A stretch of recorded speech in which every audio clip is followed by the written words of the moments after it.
3, 2, 1. I think we're live now. Hey guys, welcome back to another episode of the Typical Skeptic podcast. I have one of my favorite guests with me. I have with me the great Miesha Johnston. We're going to play the intro and we'll get started. And yeah, just hang in there. This is going to be a great episode. And yeah, plays the intro. Yeah. So okay.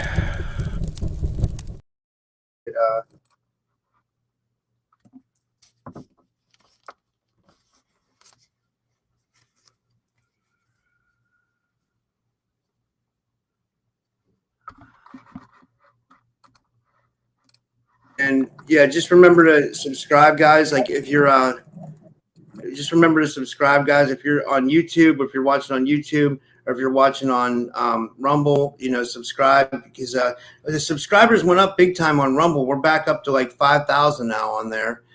So that's growing better than YouTube a little bit, but that's promising. A little bit more about my guest. Like I said, I really revere Miesha Johnston. Like when I have time and I can go to her group for targeted individuals, I do like to go because it's amazing. It's support, and she does these groups not just for targeted individuals, but she does group for ET experiencers. I mean, she'll explain that. And like I think all of you that have problems or have experiences, or you've been involved in programs, you should join Miesha's groups. It's amazing. And like I said, she's literally one of my favorite guests.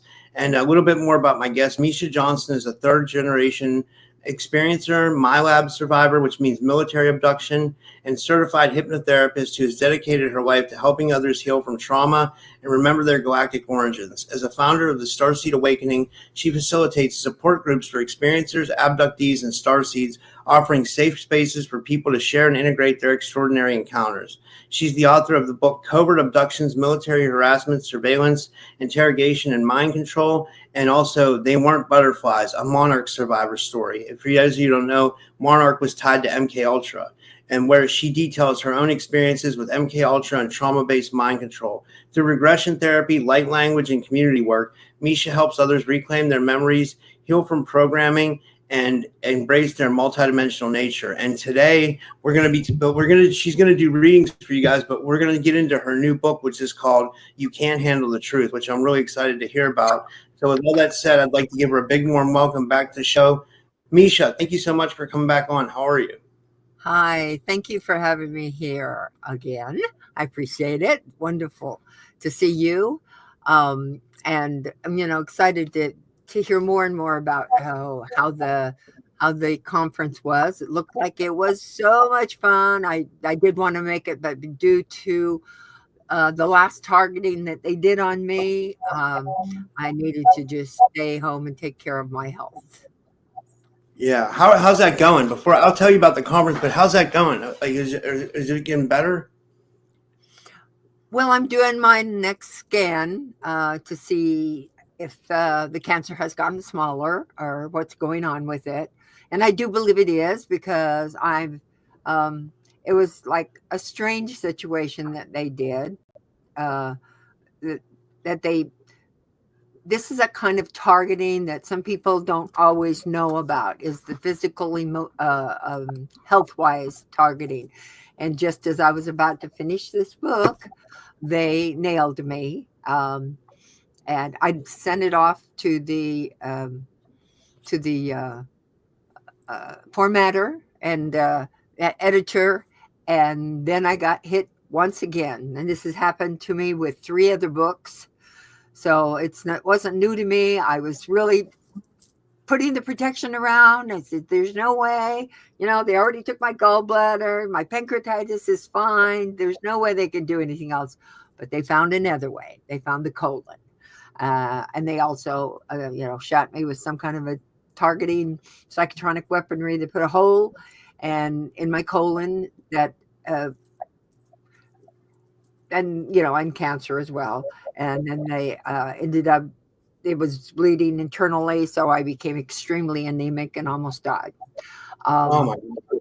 So, but hey, it's not stopped me. And I would never put the poison in my body of chemotherapy or any of that. I would never do that. And so I'm doing the protocol, and I'm feeling fantastic. Lost lots and lots of weight, but I still feel good. I feel great. And, I do believe that disharmony and disease in your body is a way of that you can manifest health and longevity. And I do believe that's going to happen with me. Yeah. I don't know if you just saw Rock Castaldo told me to tell you hi. He's a good friend of mine as well. He's a good friend of yours. Rock. He pops into a group every so he came in briefly the other day, but then he got called away with his family. So yeah, we see each other once in a while. Yeah, I consider him a really good friend. Yeah.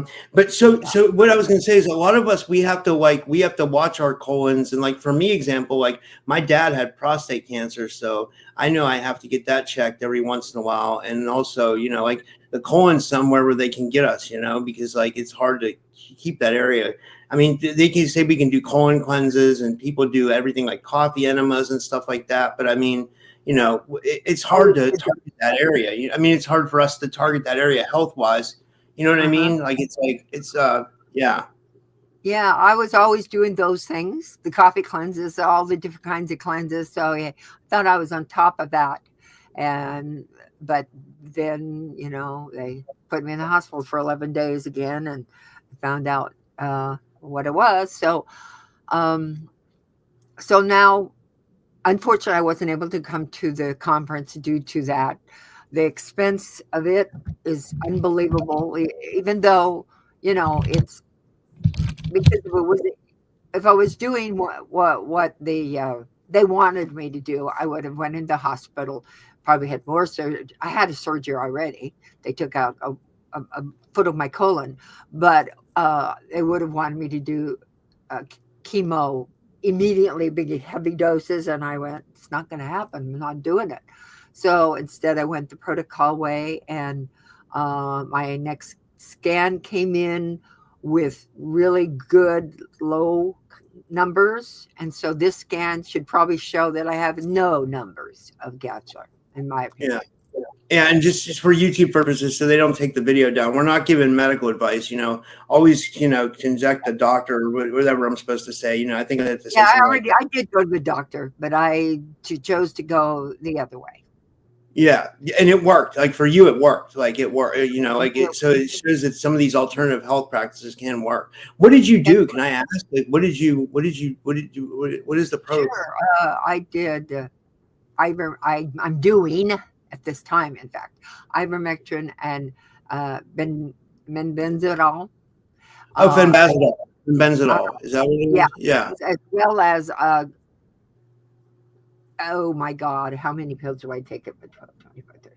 About 30 pills a day of different kinds of minerals and vitamins and all kinds of things that high doses, like 10,000 doses of vitamin C and these different things that are assisting, as well as the universe provided someone I met, my doc. Well, okay, he was a doctor. Okay, shall we put it that way? And he knew some people with so I've gone through some medical things. I can't even remember what they call them, but one is red light. The other one is something you stick your feet in, and it's a machine. And another one is, I don't remember what they call it right now. I'm having a senior moment here. But yeah, so something that is it's like 5 minutes at a time. And so I do believe that that's helping too. They're designed to take disease out of the body. And again, they're alternative methods. All right. Everybody has their own choices. It's their body, and my body is my body. That was my choice. Yeah. Even Susan Long says, good to see Misha looking healthy, so you do look very healthy, you look better, like not better, but you know what I mean? Like you look radiant, you look like you're full of energy, and like you look like you're doing that's good. Yeah, I exercise every day, and I get on my Fuji machine and shake out the lymph nodes and things like that, and it's so I'm feeling great. So that's awesome. I did finally after the after I went in the hospital in, when was it now? Gosh darn it. I guess it was March. I came out of the hospital in March. Okay. My book still wasn't finished. The guy had screwed it up really bad. And so I had to hire somebody else. And so I finally got it, and it's published. It's called You can You handle Can this. Handle the Truth. You Can Handle the Truth. And I go into all aspects of my life. I go into the things I've never talked about in there as well. I go into my SSP, which I don't talk about much, but I did several hypnosis sessions, and a session with a remote viewing session with Olivia sessions, I should say, with Olivia, that gave me some more information. And so I decided to go ahead and put that in my book. I don't think they don't like me writing a book. It's very obvious. Tough. Yeah, you and Olivia, you're like the rebels. Like I love you and Olivia, and I love the fact that you work together. You guys are like the rebels of like the community. You know, like you're always like pushing the boundaries. I love it. You know, like we need more people like that. You know, really. Well, I do believe that we are sovereign citizens, and we are all here on a purpose, a mission, and um, they did not be, when we signed up, they did not say it was going to be easy. In fact, they told us it was going to be tough.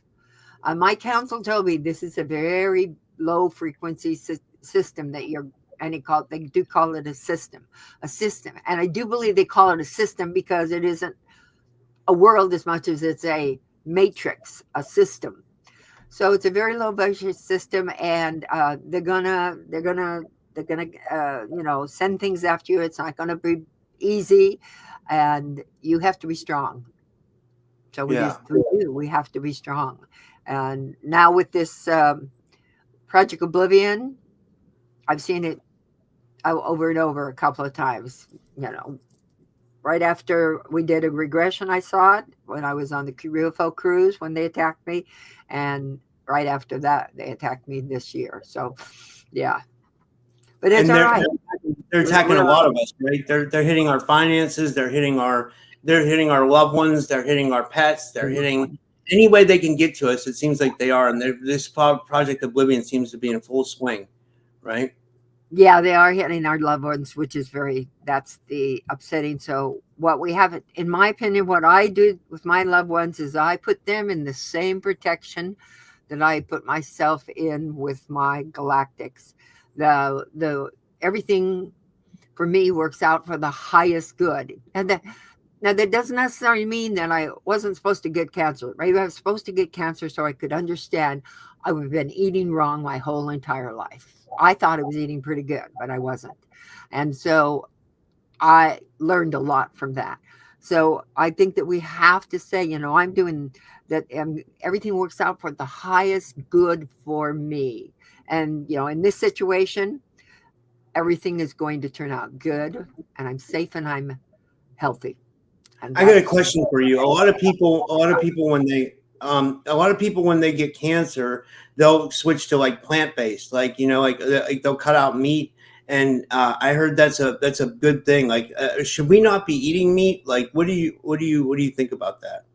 Well, protein is important. So you have to find certain meats that have protein that you can handle and stuff. I've never been able to handle beef, so I never ate beef. But so you do need proteins, and yes, plant-based, no sugars. Sugar is like the worst thing that we can ever do to our body, just regular cane sugar. There's plant-based, so many types of plant-based sugars that you can use instead, in your coffee or even your baking and stuff like that. I mean, I every so often have baked goods that have plant-based flour, plant-based sugar, plant-based milk and water, coconut water, different things like that. So you learn how to live really healthy. And from learning how to live healthy, I dropped 30 pounds. Wow, that's amazing. Yeah, from March until now. So that, wow. that pretty is amazing now. And yet I still feel very energetic. In fact, on my Fuji machine, I dance disco on my Fuji machine. What's a Fuji machine? What is a Fuji machine? Okay, you've heard of these machines where you stand on and they shake you? Yeah. They vibrate. Well, mine vibrates all the way up to high tens. Now they've got ones that'll vibrate to the fives. Mine vibrates to 10, and I'm on it at 9. So it just really shakes the whole body, and it's really wonderful for the lymph nodes, which cancer likes to hide in, So Yeah. Rock Castaldo made a point here. He said watermelon juice is so sweet and amazing. I was going to tell you this is like, I was thinking about it, a lot of my relatives that were like Italian, they were, they lived like real long lives, and I realized that they ate a lot of sauce. So I was starting to put together, there's lycopene in sauce and there's lycopene in watermelons, yeah. and lycopene can actually help fight cancer. I heard, I can't guarantee that, but I've heard that it can. And then watermelon is like, I've heard it does amazing things. It hydrates you, but then it also clears out water weight from your body. Like I notice when I eat watermelon, I pee more. So I'm peeing out like the extra water weight in my body. It does a lot of stuff. It has essential vitamins as well. I mean, I think watermelon is like my favorite fruit, and there's a good reason why. I think it's a really healthy. I think it's an underestimated fruit. I think it can do a lot more than what we think it can do. I don't know. Make sure it's organic, though. Make sure it's organic. I'm doing everything organic. I know that it costs a lot more, but my life is worth a lot more. So it doesn't matter to me. And so everything is organic. And yes, I love watermelon. I always have a watermelon in my fridge, and fruits and lots of vegetables and leafy greens, and all of those things are really, really, really important.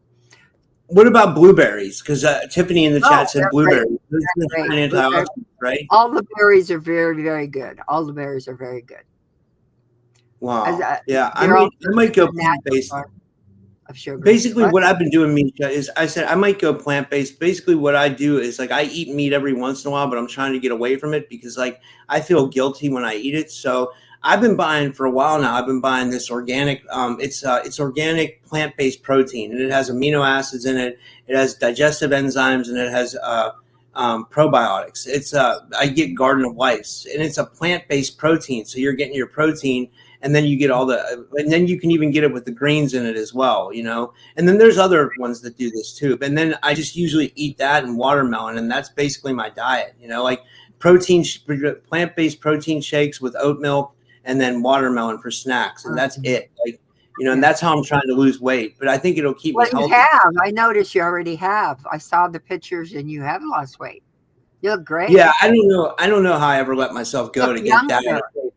If you saw me like 5 years ago, I was ripped. I was like always in like real good shape. And then I went through a breakup, and it kind of just like, it kind of tore me up, and, I kind of let myself go, but now I'm getting back in shape. I'm excited. I'm dressing nicer because I want to look better on camera, and I feel better about myself, and, yeah.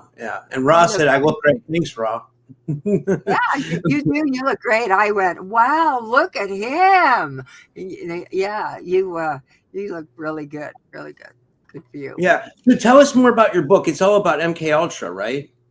It is actually, I took one of my books, and I'm not going to be publishing it anymore because I took some of the things that I'd put in there and about my whole life from.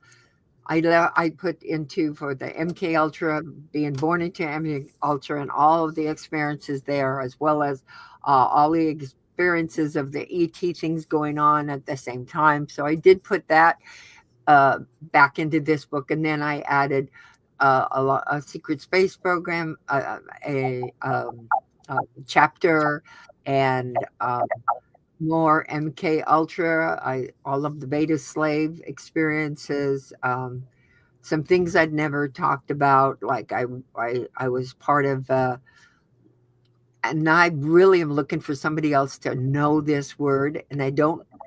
It's called Kelly Girls. Now, there was another thing that they made, which was Kelly something or other for. But I think that's why they have that name, as well, so that people would think it was. But Kelly girls were people that worked in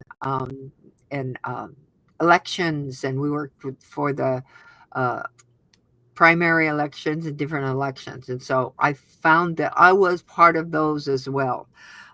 So I found some weird stuff from there that I put in my book as well, that I experienced and had experiences with Robert Kennedy, not John F. Kennedy that I know of, but could have been, because I was certainly part of the um, presidential presidential models by then, by 68. So, but it's nothing comes up about his brother, about President Kennedy. So, but Robert Kennedy, and it doesn't come up about him. It comes about his campaign, and the campaign where Sirhan supposedly, well, the patsy Sirhan killed, assassinated him. So, Would you? yeah. So there's some information there that came up that I've got in I the got a book. question about that. Do you think Sirhan was a Manchurian candidate? Do you think he was MK Ultra himself, or do you think he was a patsy? He was a Manchurian candidate. He was a Manchurian patsy. So the girl in the polka dot dress gave him a trigger to wake up. So as a Manchurian candidate, then he has the gun, he's shooting, but he did not kill Kennedy. The death shot came from another gun. They have proved that. So you can go to, trying to remember. Well, anyway, go to Lorian Fenton's. She has a lot of information. She has speakers all the time that talk about that. But anyway, there was a lot to it, and more of it, and some that I'm not sharing even in the book, but some that I will be sharing more from time to time, possibly. We'll see how things go. But there was different times like that within the Beta Slave program. So I go into all of that, and I go into what happened, because my other book stopped at 1968, 1969, 70. It stopped. So I continued to talk about the rest of my experiences in the book. So it covers me all the way up to Project Oblivion is the second to the last chapter, and then the last chapter is the cancer chapter, and also, other information. Yeah, that's interesting. Wow. What about your ET contact? Like, when did that start, from what you remember? And like, did the MILAB start shortly after that? Do you think you became a MILAB because of you have an ET contact? I believe everybody becomes a MILAB because of ET contact and because of hybrid. So if you're a hybrid, they watched you when you come in. I am a hybrid. So they watched me when I came in. They watched my family. And yes, we did have ET contact. Two things. I had ET contact, and I had ET abduction. And I feel that the abductions were connected to the MILAB program. I do believe that they were part of the Ebens who made that agreement with the Greta Treaty to be able to abduct citizens, and names be given to them, but yet not. I mean, I'm sure you've heard of the Greta Treaty, right? Yeah, the Greta Treaty. Yeah, there's a lot of controversy around that. I'm good friends with Eisenhower, but like some people say Eisenhower signed that, but then other people say that it was MJ-12 and they did it behind Eisenhower's back. MJ-12 did it behind Eisenhower's back. Had already signed the agreement with them. All that was left was the final meeting with Eisenhower, and Eisenhower had no other choice. They was not going to let him accept the treaty with the Venetian, the Commander Valiant Thor. So yeah, I was going to ask you that. Do you think Thor was real? Like he was a real person? Like he's definitely real? I do. I was, I was around during that time. And so I truly believe that I had visits, from humans, and why couldn't our government have visit from humans. So I definitely believe Valiant Thor gave them a great offer for a wonderful treaty, and it was brought from the Federation, whether it's the Federation Worlds or what it is. I know there's a lot of things going on with the Federation of the World of Federation. I don't know. I'm just saying the Federation of planets that are up there, that the groups that are connected, all the different groups that are connected, are what I consider the Federation of Worlds. That's what I call it. So I do believe 100% that they came and gave us an offer because they knew the Greys were going to do it. They all know about our history, our future. They know about it. They know what's coming. So of course they're going to try to do a preempt. And so they did try to do a preempt. And I believe that you know, they tried to do a treaty with us, but it was already a done deal with the MJ-12, and he forced Eisenhower's hand. And I will always believe that. Yeah, that's interesting. What was I going to say? I also talked to Dr. Strange's. Okay, that's why I know for sure it's real. I talked to Dr. Strange's. Dr. Strange's knows he's gone, of course, but he had a friendship with Commander Valiant Thor for a long time. And so I also know that's real. Yeah. Wow, that's amazing. What about the Monarch program? Like, can you talk about that? Because I'm sure you talk about that in your book. The Monarch program was tied into MK Ultra, really, and not a lot of people know of that, right? And they use the Monarch butterflies as symbolism for that. And matter of fact, what's crazy, I tell people this: there's a place by my house, by my apartment. It's like 30 miles away, I would say, but I noticed it going out of Pittsburgh on my way to Florida. And I wanted to take a picture. It's called Monarch Hospice, and it has the butterflies. I was like, oh God, what are they doing there? You know, I mean, Monarch Hospice. Oh my gosh! Yeah, it's a hot, and they have the butterflies. I'm gonna take a picture. I'll send it to you. I mean, it's like 30 miles away. I got it next time I drive out of here. I'll get it, but it's definitely real. It's definitely, you guys can look it up. It's in Pittsburgh, Pennsylvania. It's a real place, and they do have the picture of the Monarch butterflies too, which gave me the chills because I was like, are they like Luciferian sacrificing people, that are at the end of their life, or doing some kind of weird adrenochrome shit or something? I don't know, Or is that where the monarchs go, to die? Well, okay, so Monarch is first of all, there's a Monarch corporation supposedly. Okay, I 100% not sure about that. Of course, I had a session with the whistleblower. God, see what I told you, how they like to block names. Okay, because I'm feeling that there's a lot of electrical energy going on right now, guys. But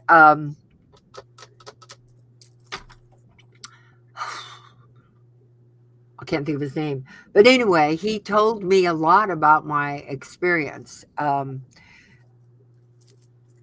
He was connected to supersoldier.com, connected to James Rink, and it's running the end of my tongue. I can't think of it. Peter the Insider. ACIO. All right. So I had a session. He actually offered me, they sought out me to have a session. I did have a session. They told me a lot of interesting things. He told me at the time that during that I had something to do with MIT, and I went, oh, there's nothing. I have nothing to do with MIT, But then I do know that I end up in one of my missing periods of time of 7 months. I went to New York because people I was with went to the Woodstock. So I know I went to New York, but then I ended up back in San Francisco at Bohemian Grove and all of that. So the Monarch program, in my situation, they grabbed me, and my first missing time was in '68 when they grabbed me and took me into the Monarch program to for two reasons: to train me in the MK Ultra. Of course, I'd already been born into the MK Ultra. I had already had the training. I had been put into service at 9 years old and had some horrific experiences there, but they didn't really activate me until I was, to my knowledge, right around 16. And then through my last senior year, I don't even remember my senior graduation. So my altar was doing a lot through that time. And then while I was supposedly gone for those 7.5 months, I got married. My parents told me that I got married. I don't remember the wedding or anything like that, of course. So that's all. The whole detail of that is in my book, so they could read it there. But the MK Ultra program, I was trained to be a monarch in the MK Ultra program because they tried me out in other things, like as a Manchurian candidate when I was younger. They wanted me to kill children. They wanted me to do that, and they could see that I wasn't anything that I could do. It wasn't something I could do. I did kill what I thought was, I did tear apart what I did think, or killed what I thought was a stuffed rabbit. By my altar did, but that, I guess, it was a real rabbit. But that's all they could do. They couldn't get me to turn on kids or do anything like that.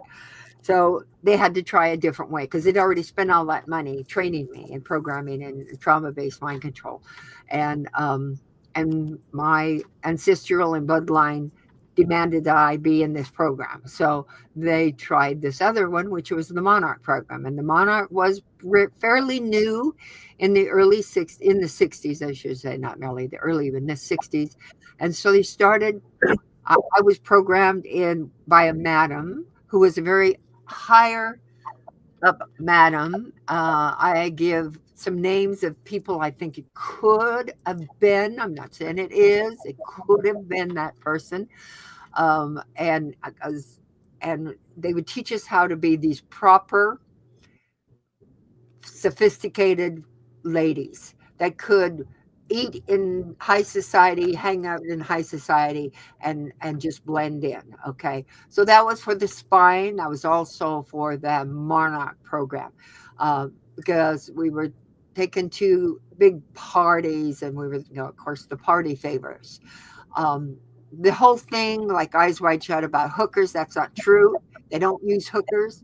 They use kidnapped, abducted, trafficked young women is what they use, that are altered, that are in altars. So that's the Monarch program is about the butterfly transformation. So within that Monarch, you transform into whatever they need you to be. So I have 82 altars, and only about, I did find one just recently. Isn't that the craziest thing? I thought I integrated them all, but I have 8 main altars, and then I have the floating altars, the altars that are, they need to be, as a spy, they need to be able to know how to fight hand-to-hand combat. Okay, so there's an altar that comes in for that.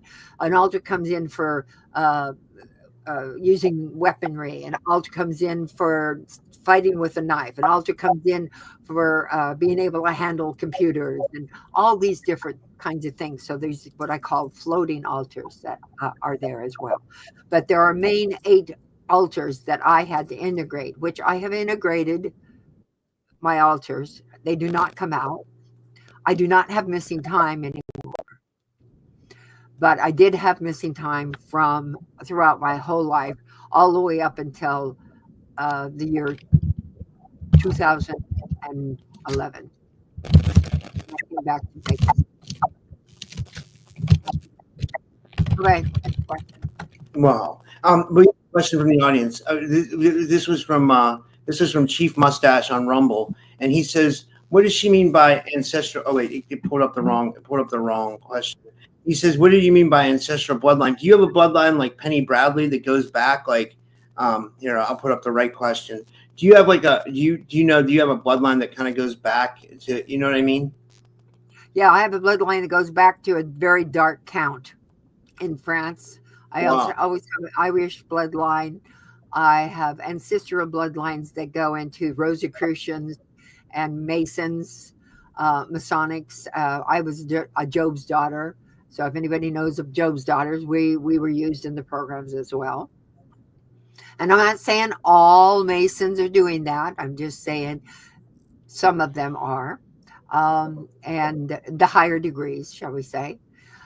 And so my ancestry, you know, I have ancestry that goes back to seers, and which I also have ancestry goes back to witches burned at the stake, that kind of stuff. Wow. And Coley wants to know, this was another good question. She says, do you know your altars and how do they integrate them? Well, it took a long time because I had no one really to help me. And I started back in 1982 trying to find out what was going on, what was happening to me. I really, just thought I was crazy. And Yeah. and so I got the right help from hypnosis and from therapy. So I would say for me, integrating was 18 hypnosis sessions that I had. That's what helped me integrate. That's what not helped me. That's what integrated me. My final integration came with the man who was in charge of all of the rest of the altars. His name was Charlie. He was also the name of the man that I married that I did not remember. But so actually, I should not say Charlie. Charlie was the man I didn't remember. Charles is the name of the last altar, and that altar was finally integrated with the help of somebody for me to mourn all the horrific things that came up that I had done, and to ask God for to forgive me, to ask the world, you you know you had to go through that really really tough uh,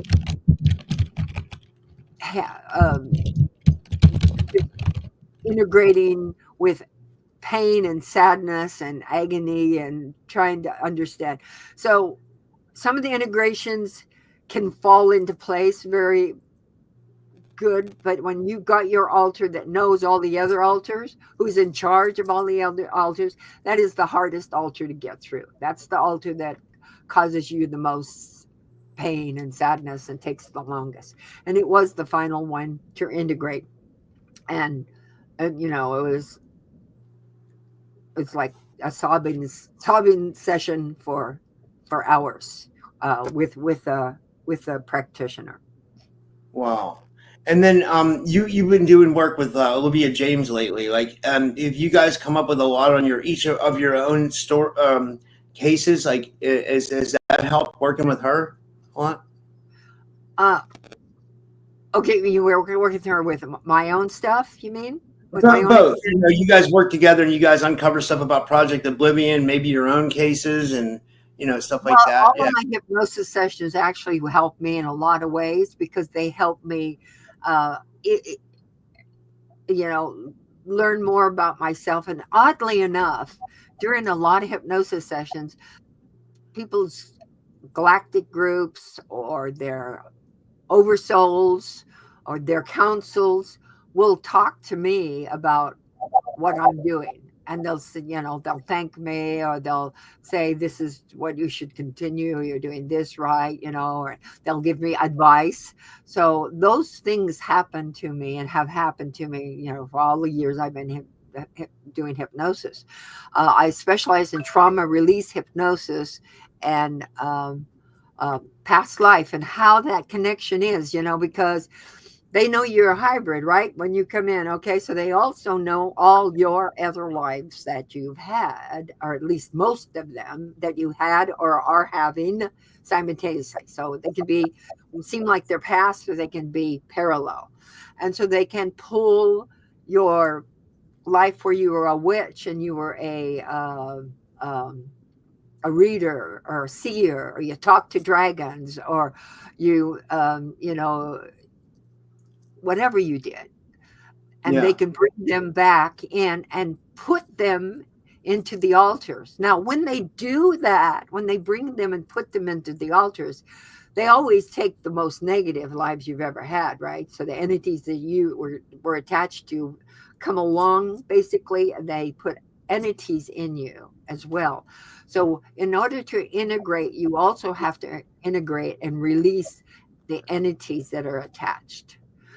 You got to release you got to cancel the contracts, which is what I do with people in my sessions. Cut the cords with the entities, get rid of the entities, destroy the entities. There's so many different methods and things that we use to do it, but the person has to do it. All I can do is help them, assist them in doing it. And they also have to grieve. So if they have got an altar they're integrating, if they're not grieving, they're not integrating an altar. I'm sorry. Yeah. That's a Because good point. they have to have, at least if they're not crying, they have to feel that strong emotion that was attached to that altar and the entity that was attached to that altar, in order for it to uh, be compartmentalized in, the little compartments and the little rooms in our brain. Yeah. I'm sorry. Chloe has another question. This is a good one. She wants to know, and I always tell her what I know. This is she says, wait, is it not showing up? I don't know why it's not showing up. It should be.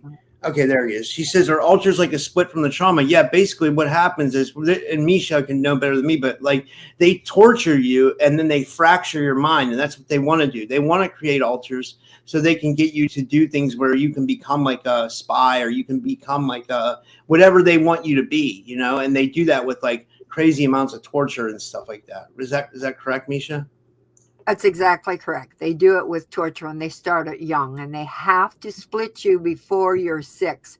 Really, an ideal time is like no later than 6 years old, and 6.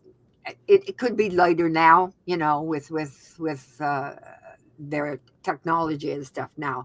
But when I was, it had to be like 6. You had to have those altars split. And he's right. They do severe trauma, desensitization. They make you face the most horrific, scary, terrible things in order to split that psyche. So like a child who's being showed the most horrible dismemberment happening to somebody in an image in their head, because with us, they used to put these goggle things on our heads, and really a whole helmet thing with vision goggles, and they would put these imageries, and so they split the psyche. And when they split the psyche, that's how now and I hate to say it, but it is a hypnotist usually is the one that can bring in the altar. Well, they also have other technologies. I'm not positively sure. Drugs, of course, are used. So they use drugs as well, because, if you're using something like a hallucinogen kind of drug, it opens up those portals to your psyche, and then they can put those altars in. So, I don't have the really great technical words about it, because I was born dyslexic and very dyslexic. And maybe you might even consider, in my day and age, they didn't know that, but I was a high functioning, I'm on the spectrum. So it's really a challenge for me to try to explain what's in my head. But I hope she understands that. It is something that is not going to go away on its own. If you have multiple personalities, you have to do something about integrating them, because they will trigger you and you would become a Manchurian candidate. Now, a Yeah. Manchurian candidate doesn't always mean killing somebody. It can mean just clicking on to do something. I believe Manchurian candidates can be some of the people who are rioting even. Yeah, that's a good point. That's a good point. This was we do one more question. Maybe we'll get into the readings. This was from Chief Mustache. He says, "Does she know if she could be re-traumatized and re-altered?" And then she said, "But she might not be aware." Or have they tried to re-traumatize you and re-alter you or anything like that? No, they can't re-alter you. 6 years old, that's possible. Any other time, you're going to go absolutely mad, crazy. They did try with people a lot. They would try. They'd pull in teenagers. They put in people to try to split the psyche and put alters back in, but they couldn't do it because they the conscious mind could not take it. The mind could not take it, and they would just plain and simple go crazy. They're the people in the psych wards that are schizophrenic, that are seeing other dimensions. They couldn't do it. Wow. Yeah, that's interesting. They can attack Should we? you and make you feel like you're really things are horribly happened to you, but they cannot. No, they cannot re-alter you. Yeah. I was going to say, should we start with the readings? I guess we had a couple people donate, and yeah, you guys can donate. It's in the description. I'll put it in again. But yeah, we have let me see here, one, two, three. We have three so far. Yeah, yeah. And Okay, I so can as put. they put their question in, if they, please be real specific. Okay, so if you're asking for a galactic reading, but you still want to know about maybe what's going on in your mission, then that means I need to do really a little bit of both, a little bit of the chart and also the cards, my cards. Yeah. Down. I'm looking for the first. Okay, this first one is from Anchor Haven. This is Julia, and she's one of my moderators. She has her own podcast. She's amazing. She was on my show yesterday, actually. But her question in PayPal, she said, "Can I have a light language channeled message from my guides, please?" So she was seeing if you could do light language for her. Oh, a light language channel message. Okay.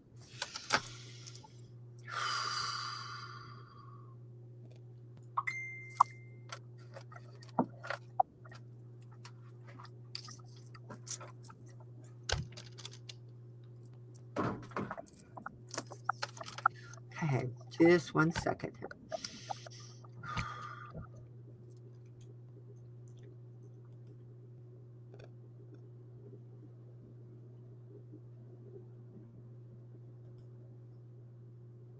Okay, this is an Arcturian that I'm seeing coming through.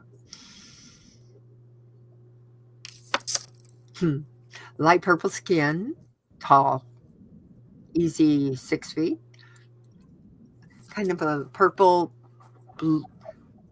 Yeah, purple blue, but more purple than blue. Okay.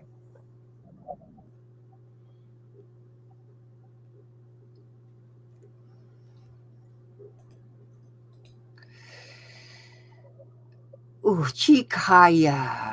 Shiki shuniku kushunawa yeta shiwata shikota senegini sunuguro rasanaya tora indikichiko nata yeta shikoto shinakata nenikata shinutokudamanak sikita sutokunata yuta koshota neke shinewata. That was amazing.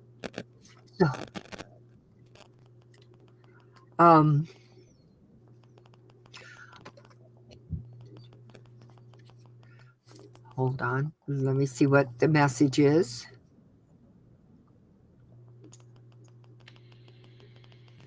The word honor comes first, so okay.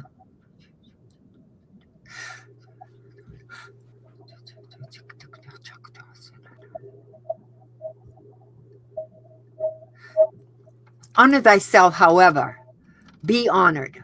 You allow people to not honor you, not give you what you need from life.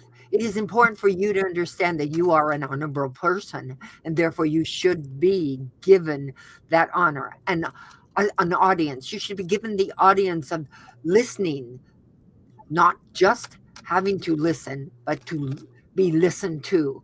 Honor yourself. Stand up for yourself. Stand in your sovereignty. We love you, and we know that this is part of your mission to be more of a standing in your power, standing in your power. So I hope that makes sense to her. There's also a contact issue here that you've had. So you have to be, you need to be a little bit more protective with your protection. Protect yourself more, because you're opening some portals that really you don't want opened in your house and left open. So be sure that you close them after you've had experiences. We lost him. Yes, we did. We lost him. Or does it mean it was lost? Nope, there you are. Yeah. That was they just knocked me out. They knocked me right out of the yeah.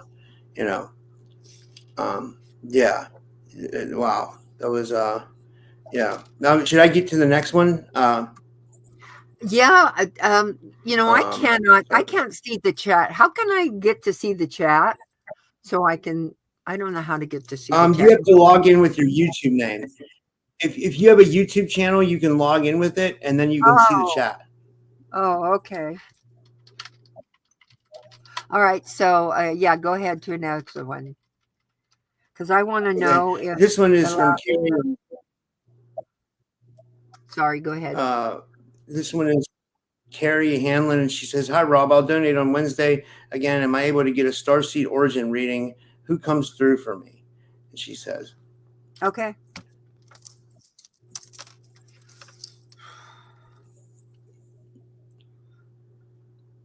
Carrie.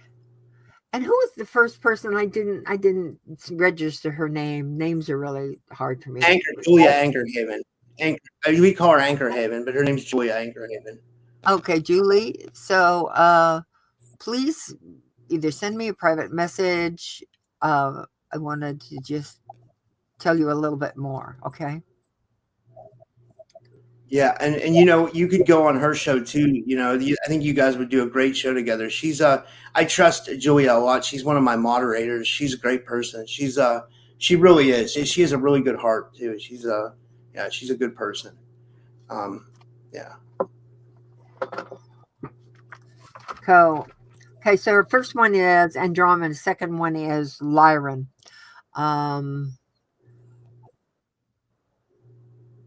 She's also a Pleiadian. Wait a minute. That's not Pleiadian. She's a hybrid. She's also a hybrid.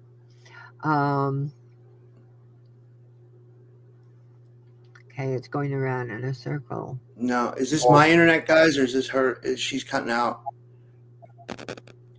Let me log in from my phone. I'll be right back, Misha. I'll be right back. I'm going to log in from my phone. Is that any better? I turned off everything. All right. So, all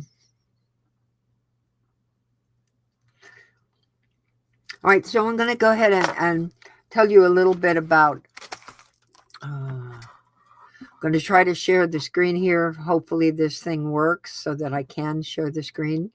I'm going to share some imagery. Okay. There we go. So, sorry. Okay, so. Oh, wait, I can't hear anything now. We're having technology issues today. Yeah, they're. You mean it's like standard, right? Yeah, it is. So, as an Andromedan, I'm going to share the screen. Hopefully, this works. I'm hoping. Okay, now I got to get back to you. Let me see if I can share the screen. Okay, let me add the stage. Okay, I added it. Okay. Okay, so let's see. Tell me if you... Oh, come on. Wait a second. Tell me if you... I think I just went down, didn't I? No? Am I still up? You're good. You're good. I'm trying to share the screen. This is so much different than what I'm used to with Zoom. It just pops up at the bottom when you share, and my whole chat goes. Can you see? No? I can't see anything. No, and they froze my chat too. It's crazy. Share, share screen.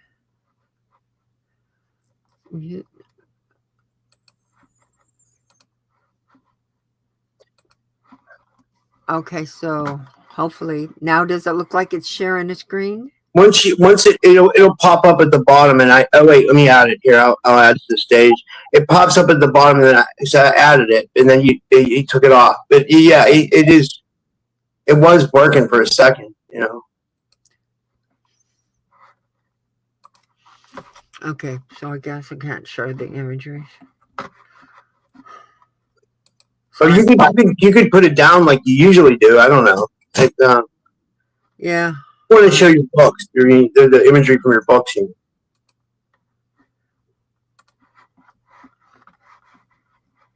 Okay, you're in the show.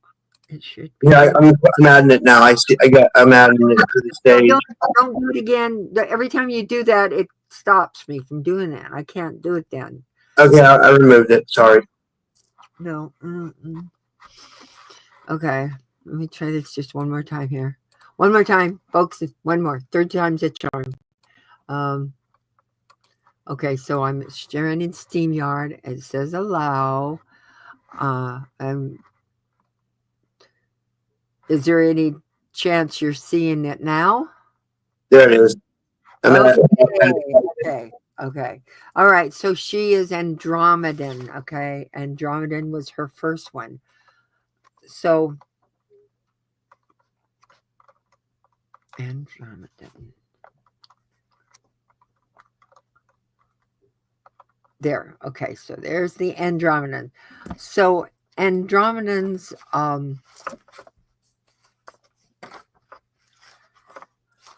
are all different kinds of humanoids. They are in the higher dimensions like this, as you can see. Andromedans can have much to offer people in, spiritual pathway, and they can be healers and teachers. However, they lack a little bit of self-confidence. So once you can get these self-confidence and issues of self-confidence and love, you can then, your old abilities will grow, your past lives will get enhanced. You'll remember more of your past lives, and when you enhance and remember those past lives, you can bring in those abilities and those talents. That is what my suggestion would be for you as an Andromedans.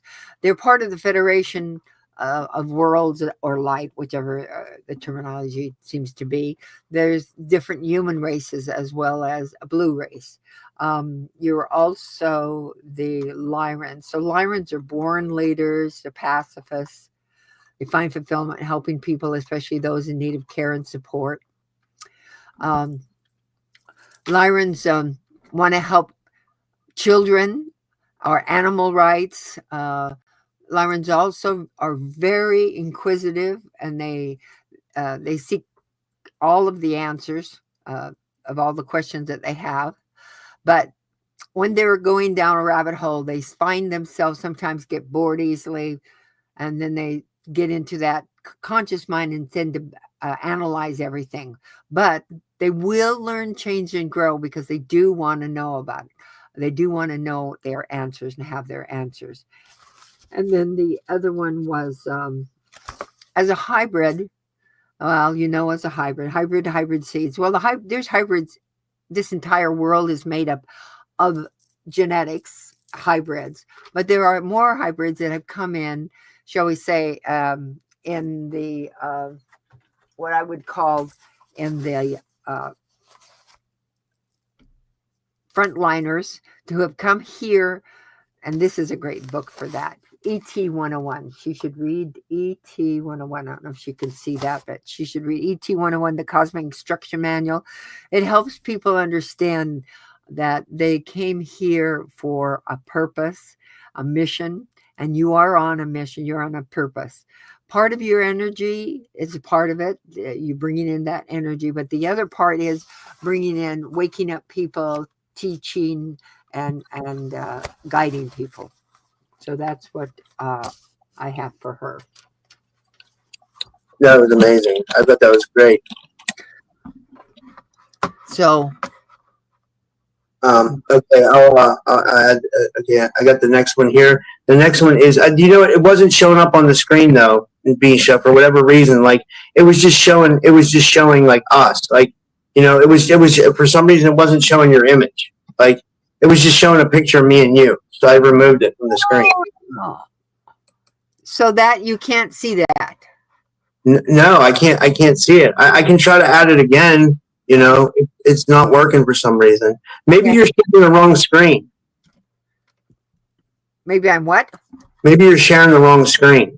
No, because you're sharing the StreamYard screen. You might have to click over a tab, and then you won't be able to see the StreamYard. But if you click over to the tab that you want, it'll share that, and you know what I mean. Like, okay. Let me try this. Let me try this. Let me try this. I want to show her imagery.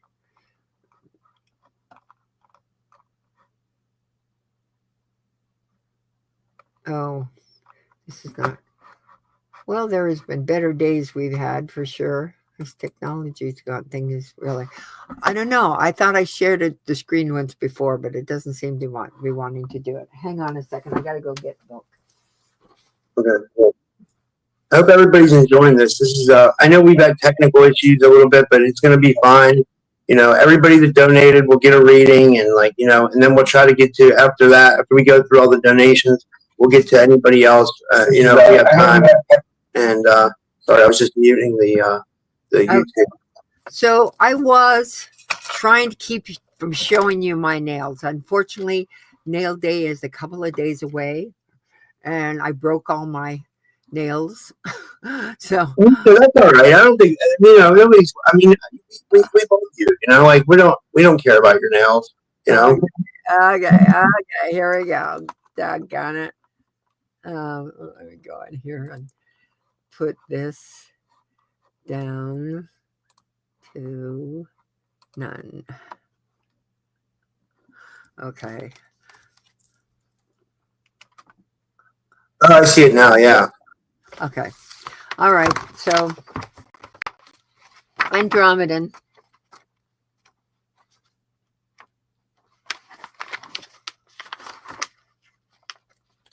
Did we do Carrie Hanlon? I can't remember if we did her. Like, was she Carrie Hanlon? I had her up. I'm not sure if we did her. Like, I might have to go to Karen next.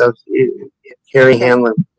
So these give Carrie. We did do somebody. We did Carrie first. She was the first one. Okay, we did Carrie. Okay. No. I know I saw that name Carrie up there. I know I did. I thought. Tell her, ask her. I don't know. I don't know if I'm coming to going today. So here are the different types into the higher vibration where they don't need a body, all kinds of human races. There's even a kind of like a blue people as well. Then you've got your Lyrans. Lyrans are feline race. Feline races of felines. Oh, shoot.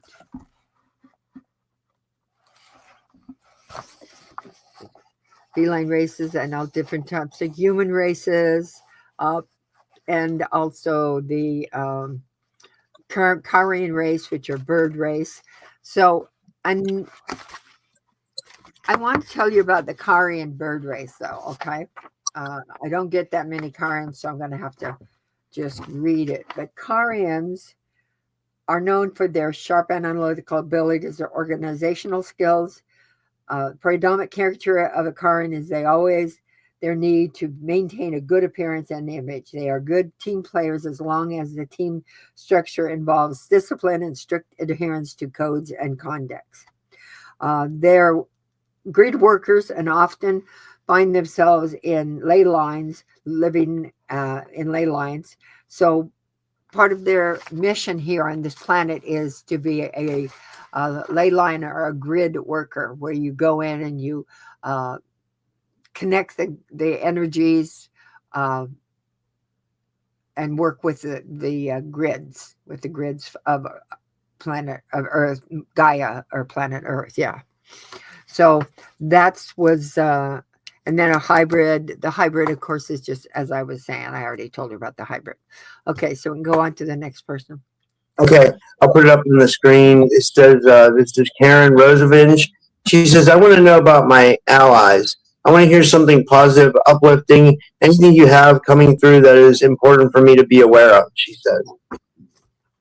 Okay, so this, I'm going to give her a card reading. Well, that was her first card here. Okay. Well, that's missing time. No. Contact. Contact. Okay. So your contact. Whoops. What happened to my cards? Oh, let me do. Jeez, oh Pete. Let me grab a deck that isn't all upside down in every which way. Okay, so.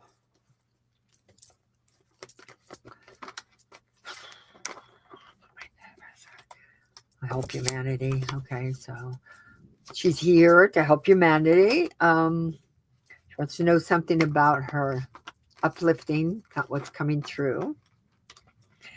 She receives messages from her ET spirit guides.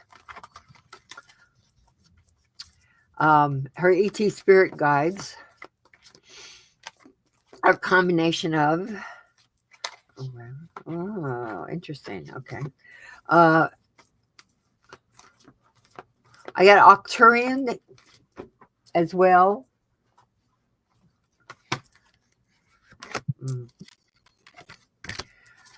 Your past life connections. Okay. All right. So what are we talking about?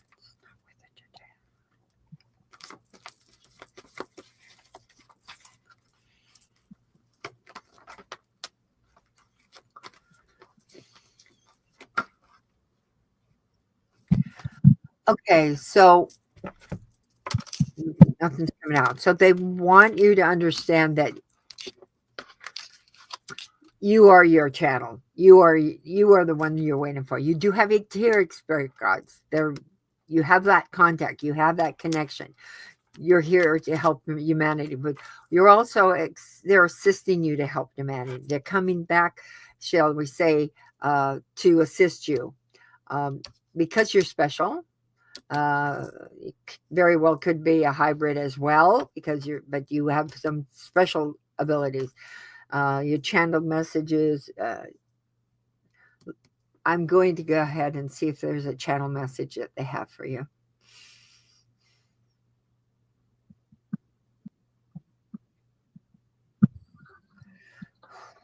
They want you to listen to higher vibrational music, sounds, higher hertz, 438 hertz. They want you to meditate with this higher vibrational frequencies so that you can connect more and activate more your pineal gland, your connections, your memories, your abilities. They will fall into place. The channeling will come through. You will receive your own messages. You are who you're waiting for. You're not waiting for them. They're waiting for you to ask them. They're waiting for you to see who you really are.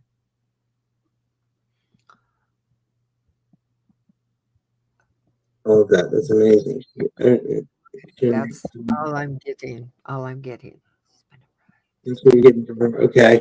I'm looking for the next one. I told Tiffany to put a thing in the chat so I could pull up her name. Because I can't find Tiffany's in the I can't find Tiffany's name in the, but Tiffany's next. Okay. I don't know if she's still in the chat. Tiffany, if you're still with us, put your thing in the chat so I can pull up your avatar. But her name is Tiffany Rumping, and Okay. if you kind of just tap into her energy, Okay. she had two questions actually. Let me see if she yeah. And Karen Roosevelt said, "Thank you, that was great." Okay. Oh, here she is. Here she is. This is her right here. She's a really beautiful girl. She's that's her right there. And let me see here. Let me see what her messages were because she donated twice. She said, "Hey guys, Misha looks amazing, and I'm happy she's still here with us.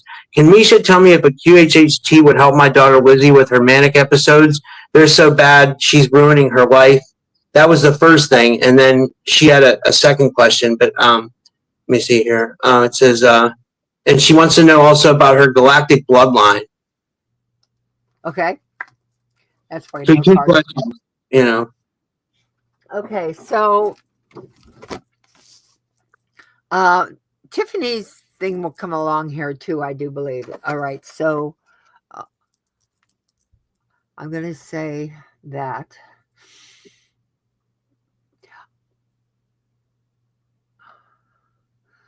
So as far as the QHHT, make sure that it is somebody who has worked with in this kind of thing, okay? That they've worked at not all QHHT, not all hypnosis is going to be right for the individual. It's very important that you do your research and find someone who is going to be in this specific kind of realm and can help you. It appears to be it's more in the health issues, I guess. From I didn't quite gather what again did she say was wrong with her daughter? She said, I would go back to the message. She says, do you think QHHT can help my daughter Lizzie? She has manic episodes. She said they're so bad, they're ruining her life.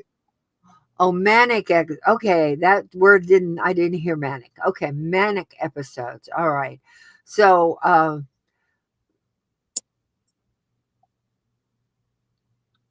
if the QHHT can go to, like I said, if they've done some of these kinds of things and worked with people because this is trauma, so they have to. She has to make sure that is the right person for her. It may that she may have to try a couple of people, but manic episodes are coming from trauma. There is a reason for trauma. It could be from childhood. It even could be from a past life. A lot of times, some people who have, in my hypnosis, I don't do QHHT. I do multidimensional hypnosis. It's somewhat similar, but not. It's not the same thing per se. And when I work with people who have had trauma, childhood trauma, or other kinds of trauma, it seems to always we get answers in their past lives. So if you think that she can relax enough to go into a theta state so that she can get into a past life, then do it. Then do it for her. Often it is not just enough to bring it up, though. It's got to be cleaned. It's got to be healed. It's got to be cut. So I have been in QHHTs with people three times, and some they do a more of a, I don't know what you'd call it, but they bring up the information, but they do not handle it. So make sure that your practitioner is going to handle it. That means they're going to have to cut the cords with that lifetime, cancel the contracts with that lifetime that is causing her this manic episodes. Or if it's childhood, cut the cords with it.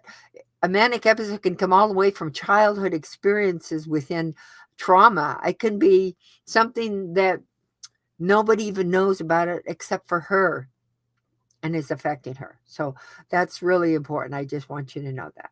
All right. So with you, seems to have been rolling back and forth on the same one. So Lyran. So Lyran, most all Lyran humans are started in Lyra. Lyra had 6 planets until the Draconians and the evil Orions came in and After 1,000 years of World War, they finally made a deal, and everybody had to evacuate from the 4 planets. 2 of the planets were destroyed, and the other 2 had to evacuate, and so they went all over the planet. So Sirians, Pleiadians, Andromedans, Alpha Centaurians, Procyons, Pleiadians, I already said that, Tausedians, Martians are all part of the ones that evacuated. So it's going to go to the next place that you went to, which was Pleiades. So you were one of the Planera that went to the Pleiades system. You also, it's moving. You also came to Earth and were part of the Agarthans. So that would be the Lemurians, the Atlanteans. Agarthans are the inner Earth people. So I'm going to show you some imagery in just a second here. So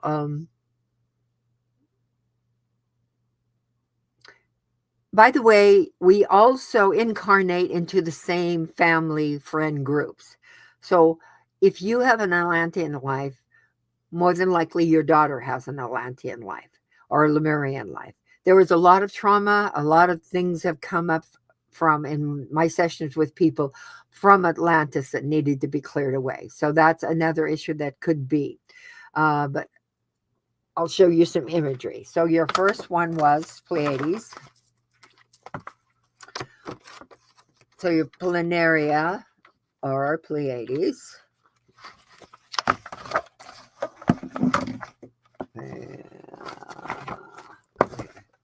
Okay, the Pleiades. So they start in the 3rd dimension, go all the way up into the higher dimensions, the 9th dimension and such. So Pleiades have a smooth energy. People enjoy being around. They're usually very beautiful. I've only many. They really are usually very beautiful. And if you would ask them what they want out of life, they'd say to be happy.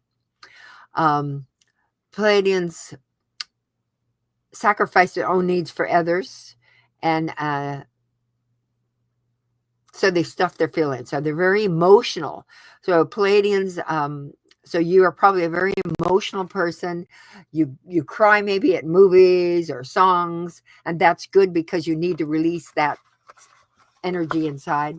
Also, you cannot feel trapped in your relationships. Your relationships are the most important thing to you. Excuse me. You cannot be trapped in your relationships. Your mission is the most important thing to you. Many Pleiadians are hybrids, and I think she's a hybrid. But by her looks, she's a hybrid. I would bet my life that she's a hybrid. So as a hybrid, you didn't kind of fit in with other people. Hybrids kind of were loners. They shrink away from all the meanness in school, and they don't understand how people can be so mean. You probably already saw the Lyran, but there was the Lyran. That was that first one that you were. The Lyrans, the feline races. Very, very, very powerful. By the way, the Lyrans versus the Alpha Draconians are battlers. They are very, they can fight each other. And Lyrans can win too. So if you're having trouble with a reptilian, draconian, abductions or anything like that, the best advice I could give to you is ask for a Lyran or a Syrian reptilian. That's what I did to help me. Okay, so then her other was Pleiades, and then her other was the Agarthans. So the Agarthans are also part of the Syrian group. So I'm going to show you Sirius as well. So the Agarthans are Syrians, Pleiadians. So they're the water planets where the water. So that's a natural place for a water planet person is to move back to another water planet. So I do believe that you had lives as living on Agarthan as in the Atlantis or Lemuria. I'm getting a really stronger feeling of Atlantis, because Atlantis had a lot of trauma and things went on with Atlantis, because the people in Atlantis are much like the people of today on Earth. Were controlled, were manipulated, were slaves to the AI and all of that. They had that, and that's why they finally ultimately destroyed themselves. So the mermaids and the merman, all kinds of human races, and that very good, kind Syrian protector. So, and then I'll just show you a quick picture of the Agarthans. It's just a picture of the Pleiadians, and this is a being that came and visited me, and a lot of Agarthans are also from the Antarctic. That's the Tolesian ones. We got Mount Shasta. We've got the Machu Picchu and the other parts of the world that they come in and out of.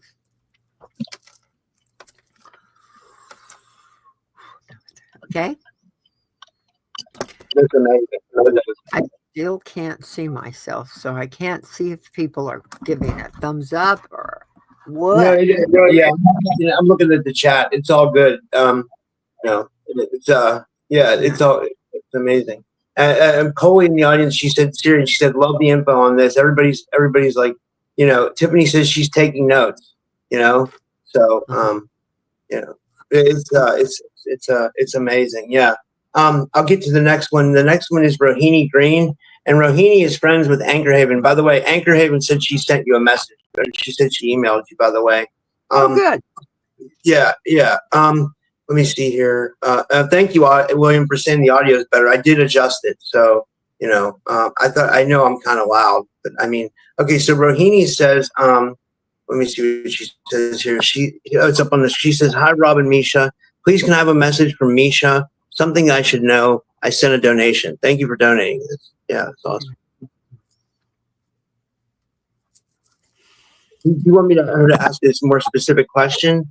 Well, see, the thing is, understand, I am not your average psychic. Okay, so as the psychic, I work with the pendulum and I work with the cards.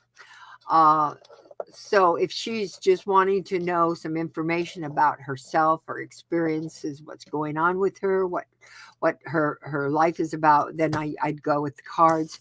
Other than that, I don't see future. I'm not a future reader per se. I have, it does show up in my sessions, but I just want you to know, whatever the message is, I'm not like like a tarot card reader. It's different. Oracle cards don't work the same way as tarot cards. They don't. But I will bring out the cards and see what we've got here.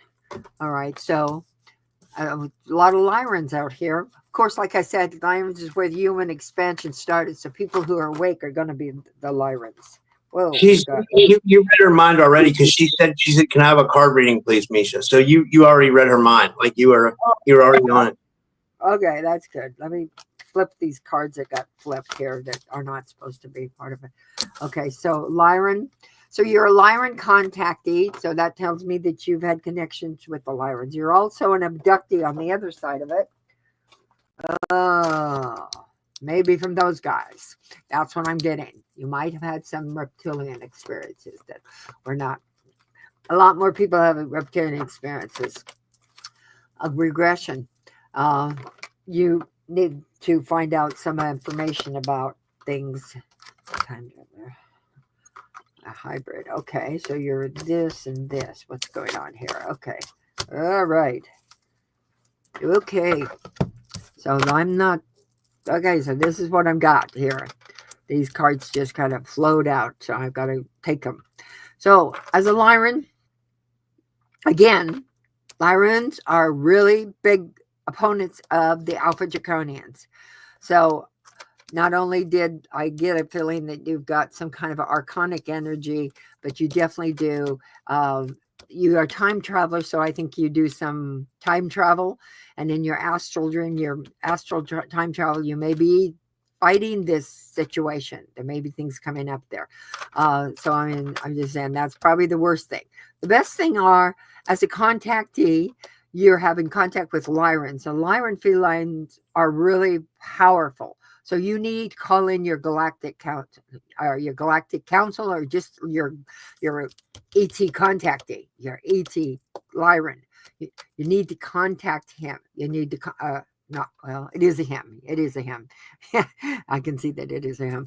And that is important for you to connect with your ET guides and ask for help, because your dream time has been messed with. I can see that here.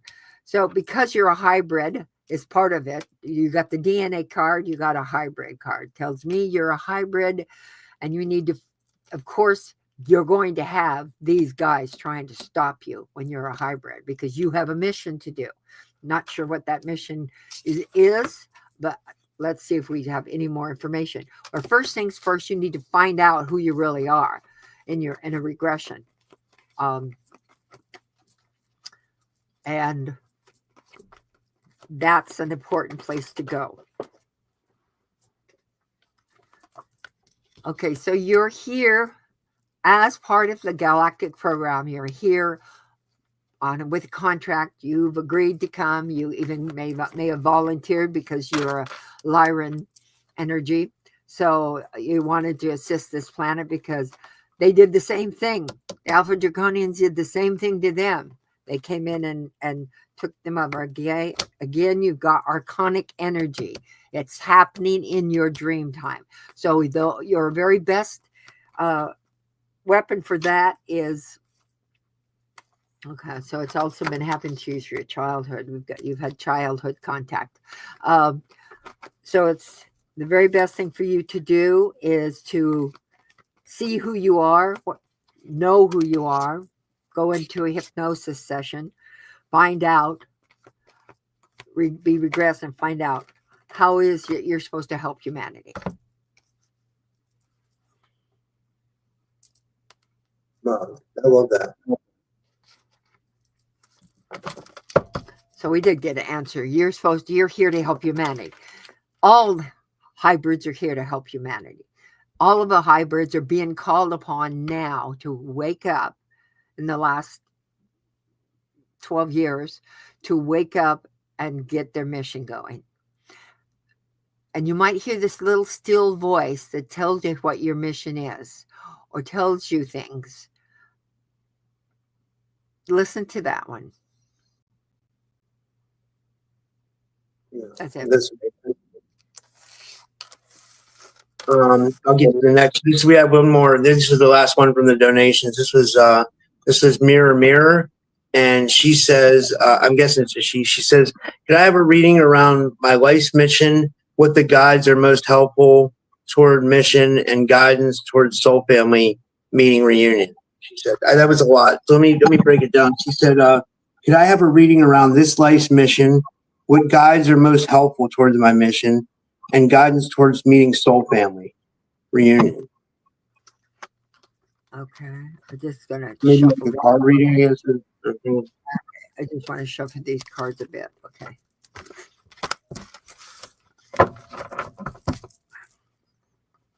I don't know if those cards wanted to come out or something. Maybe I should have brought them out, but I needed to shuffle the cards here. My next cards, which these are my cards, by the way, but my next cards are going to be smaller, so I can shuffle it better. My hands are not big enough for my cards. I've never been able to shuffle really good. You know, I just, for some reason I can never shuffle and I can't roll joints. You know. I can shuffle regular cards. I just can't shuffle these big cards. They're big. Okay, so these are her. She's supposed to write a book. Oh, consider regression, Earth teacher. Okay, so you haven't got any small mission here. You have a mission here. It's very obvious. So you have an ET spirit guide that is. Let's get over here. You have an ET spirit guide that is directing you and helping you as an Earth teacher as an earth teacher, you're teaching them how it is to live and be an earthling, as well as they're teaching you as well who you really are. You're supposed to write a book, and you may not get that information about that book until you do a regression. So you have another regression card. I don't know, the last two people, he's hypnosis, evidently. So let's see what else cards come after that. So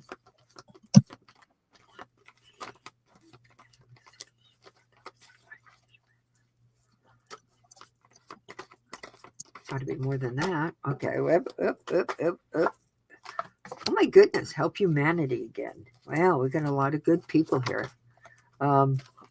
You are special. Okay, helping. So why is she special and how? So it's help humanity.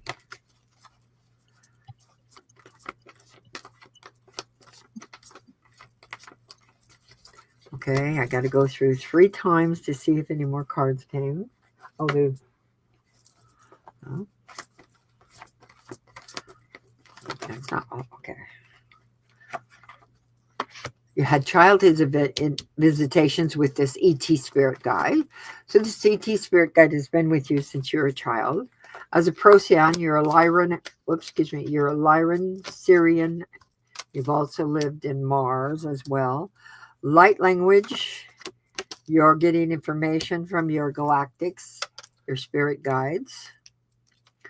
So Procyons are Lyrans and Syrians. They're part of the groups, of course, that evacuated, but they didn't want to go to Sirius. They didn't want to go to Lyra, which were Majorian, Planarian, and the water beings. They wanted to find their own planet, so they did. So that is it. You also are a hybrid as well. You got you're special and you're a hybrid, right on top of each other. So you have a mission to help humanity, and how you learn how to help humanity is to find out what went on in other lifetimes. What is it that you need to know so that you can help humanity? I don't know if you speak galactic light language or not, but if you don't, you should be talking to your galactics and speaking light language to them, because that card came out. Writing a book tells me that with the light language, it might be channeling. It might be channeled information from that book as well. Or you may just be needing to channel, and that's what you need to write. But that's what I'm getting. Let me see if there's any more cards here. There's no set pattern of cards. They just go where they go and come when they come. Okay, that's 2 times. I always go through 3 times to see if any more cards are there. Oh, okay. And your galactic family is there to help you.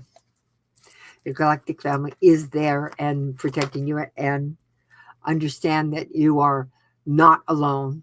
Your galactic family is your teachers. They're your guides. They're there.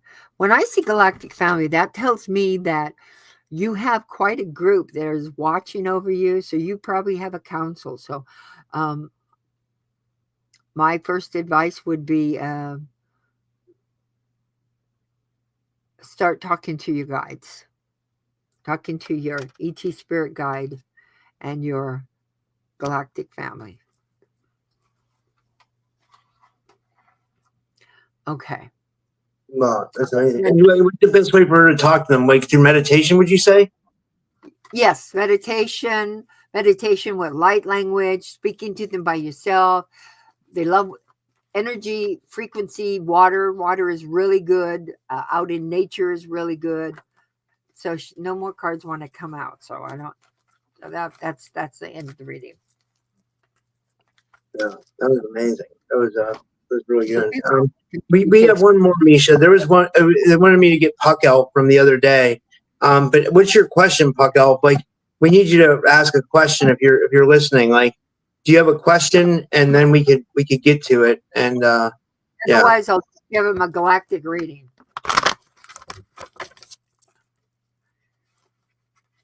to find out what is. Oh, wait a minute. Let me show what Procyons look like. Well, they really look very much like Syrians and Pleiadians.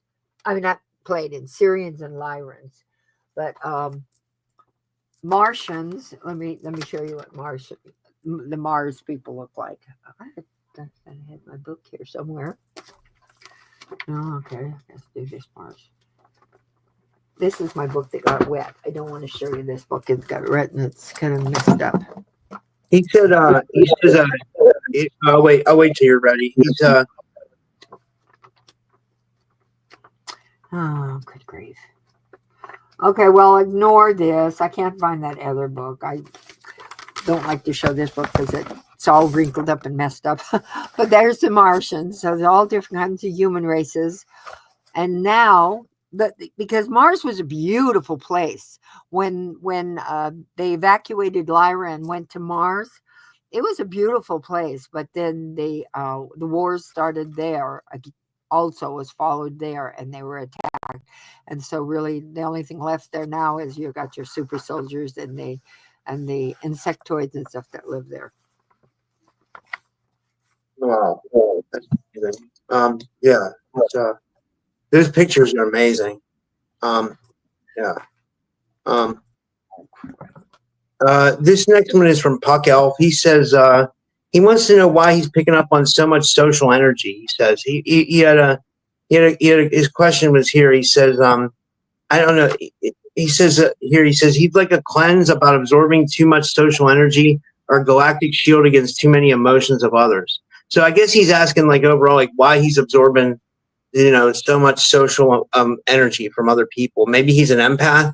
I was thinking he's probably most likely an empath.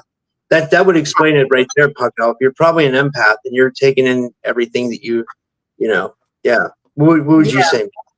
Well, absolutely, he's an empath, and so what I would do 100%, and I've had to do this myself as an empath. When you go to any place, I'm going to talk to here. So when we go any place around, like I live in Las Vegas. If I go to a casino, boy, do I put a protection around myself, because you can feel the most sadness in a casino, for instance, because people are losing their lives in there. Again, they're gambling and they're addicted, and it's really a very depressing energy. So if you're feeling these things, you need to bring in your ore. So I always bring in my ore when I go these places so that it's nice and tight. So it's because an empath ore is out there like 3 to 6 feet out there, probably 6 feet, more like 6 feet out there. So you have to bring that in and then put that protective energy of God's source around you, whatever terminology you want to use. I put a protection of energy around me. And then the rest of it, I'm not sure what else he wanted to know. Did I answer it? I think you answered it. Yeah, I think you answered it. Yeah, I think it was good. Yeah. I think. I mean, if he has a further question, I'll be happy to answer it. But that's what I would say is definitely you need to pull in your frequencies, your energy. Especially so many hybrids out there. Hybrids will wake up and not even know that they're a hybrid, and they can't understand why. Why does everybody come to me when they got problems? Why does everybody have to lean on me? Why can't I lean on somebody else, basically? But I mean, people are always asking you for help. You're the therapist, as well as you take in. You'll go someplace and you energy vampires are everywhere, and an energy vampire will suck your energy dry. You'll get home and you're exhausted because of that. So that's why you need to protect yourself. Yeah, I love that. Yeah. But I agree 100%. Yeah. Well, this was amazing, Misha. Like we went about an hour and 38 minutes. Like, so did you want to tell people like how they can get your new book, how they can book a reading with you, how they can join your groups, which is the most important thing. I know you like people joining your groups, like, and maybe you could talk about the groups a little bit, to get people interested. I'd love to, and I'm not good because I have some time now to do that. All right. Well, first of all, I'm a certified hypnotherapist. I specialize in trauma release hypnosis therapy. I work with past life, parallel lives, life between lives, which is the life that brought you to Earth. And so often we need to find out what that is, because then we stop being a victim. Because if you get here and that everything is crappy and awful, and you go, oh, and I don't know how I ended up here. Well, if you find out that you said, I volunteered to do this, and I know I have the power and I can do it, then you're not going to feel like a victim. Victimization doesn't help anybody except for the other side. The other side feeds off victimization. It feeds off that fear. It feeds off that anger. It feeds off of all of those emotions. It makes it stronger. And I say I'm saying like the archonic energy with the cards coming out. They're in the astrals as well, and the draconians, and the AI also has a connection to that. So anyway, so going back to, that's why I do work in the way I do, cutting cords, canceling contracts, removing entities. And I like to make sure when people have a hypnosis session that when they leave, they feel lighter. They feel like something has changed for them. They feel like they've got the answers.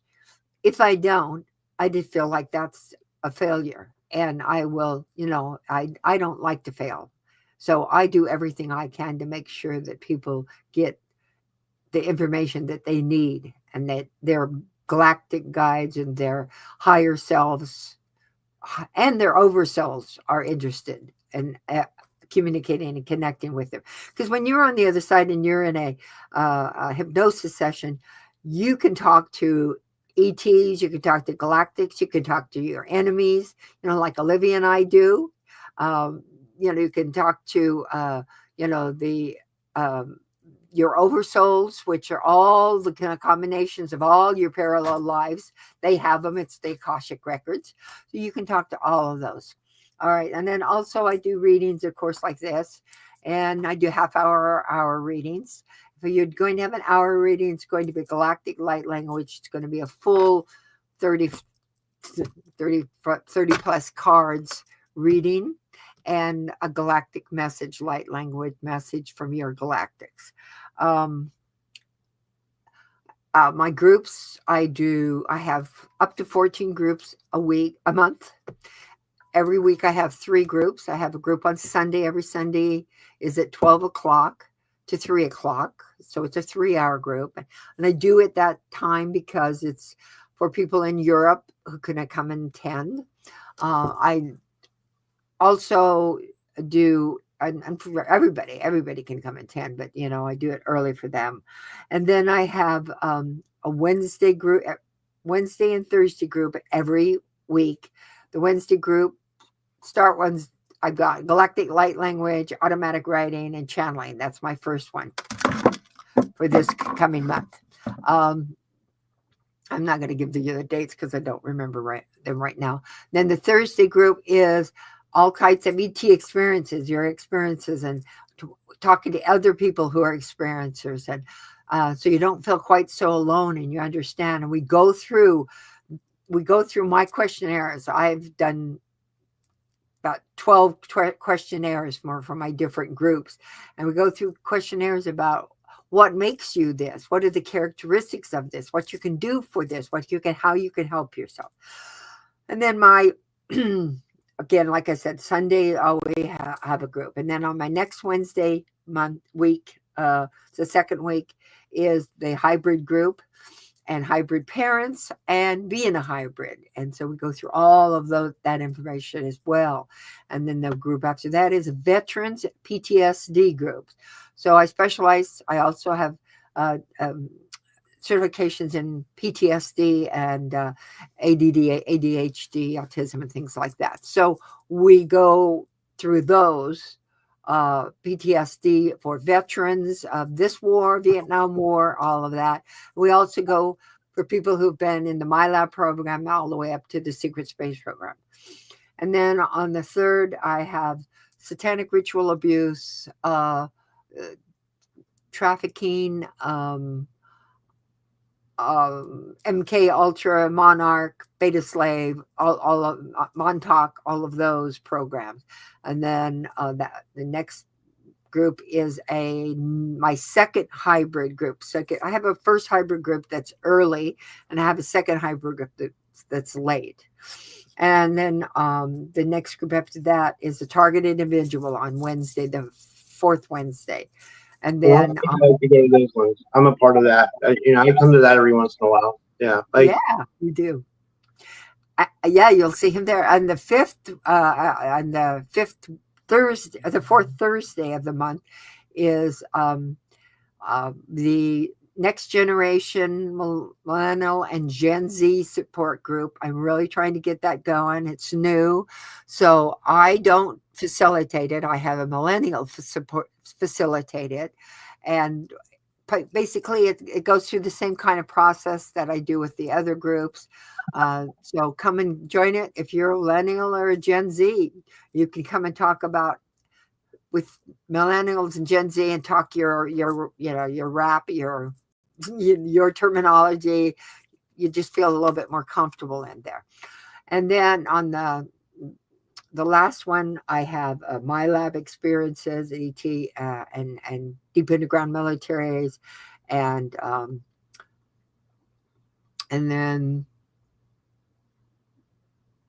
I have another group, and I can't remember what it is right now. But yeah, and another group. I don't remember what it is all of a sudden.